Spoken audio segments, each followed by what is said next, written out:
Ms. Miranda, I want you to go to the actual 3C, the $1,000, all right? Understanding that for the first $1,000, there's clearly a provision which says if she renders the premises unmarketable, you're gonna get paid anyway. But 3C, talking about the second $1,000, seems to make pretty clear that that $1,000 is only if you bring a qualified tenant who signs a 6-month lease. Nobody signed a lease. Because I couldn't make her, I can't put a gun to her head and say, of course you can't. Sign it.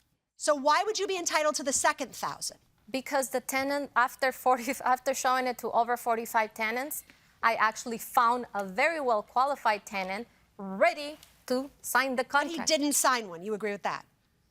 He might have.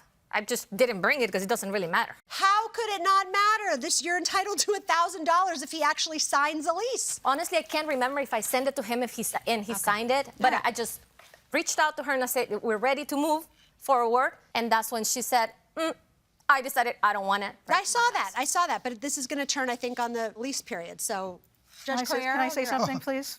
Yes, go ahead. What did you want to say? After I got the air conditioning fixed, I called her and I said, is that tenant still interested? And she said, no, she already found him a different place to rent. Good. So she wants to get paid twice for the same tenant. You hired her to utilize her capacity to show your property in its best possible light. This agreement is for a lease, for a 6-month or longer lease. It's not just to show the property. But she showed it for that purpose, and she produced for you someone who wanted to lease your property. I don't know his name. Okay. Did she produce a person that was interested in purchasing? No, he never rented my house. He rented something else. I didn't ask you that. I just asked you if she produced a person who was willing to lease your premises or... Allegedly, she had someone that was willing to rent my place. So but I I'm don't not know getting because I didn't see any paperwork. I understand that. Back to you. What do you think are the conditions that you would have to meet before that payment would be earned? Having a well-qualified tenant who signs a 6-month. Signs! But he was ready to sign. In fact, he was so excited. That's why I felt so bad. I don't see the signed lease. I never saw a Nobody's signed presented lease. that to us. Because you told me you sorry. decided Hold on, not to rent your house. She found him another place to Hold on. live. Did you have her sign an acknowledgement of dual agency? Yes. Where is it? It's in my forms, on zip form somewhere. That's not the right answer. That would be critical, obviously, to your collecting the second 1,000, wouldn't Yes, it? I didn't expect to collect the second 1,000. I thought somebody else would come. Ah, that makes it easier. Okay, all right, I'm good. All right, we're good? Yeah. All right, thank you both very much. We're going to deliberate now. Ms. Miranda, Ms. Smith, we couldn't reach a unanimous verdict where we all agree, but majority rules. Ms. Miranda, you have to understand how serious it is to white something out on a contract without informing the person that signed it about that change.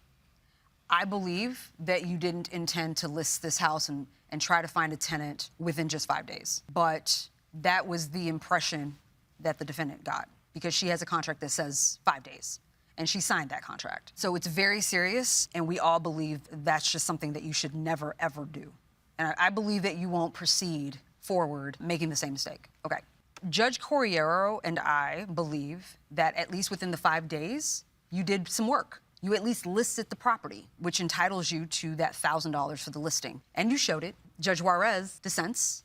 She believes that the whiting out of the contract essentially entitles you to nothing. She just found that there was unclean hands on your part. But again, majority rules. Judge Corriero and I, Ms. Smith, found that you didn't operate in good faith. You didn't operate what? You didn't operate in good faith. You expected her to do all of this for free. We believe that you understood that she was entitled to at least a listing fee.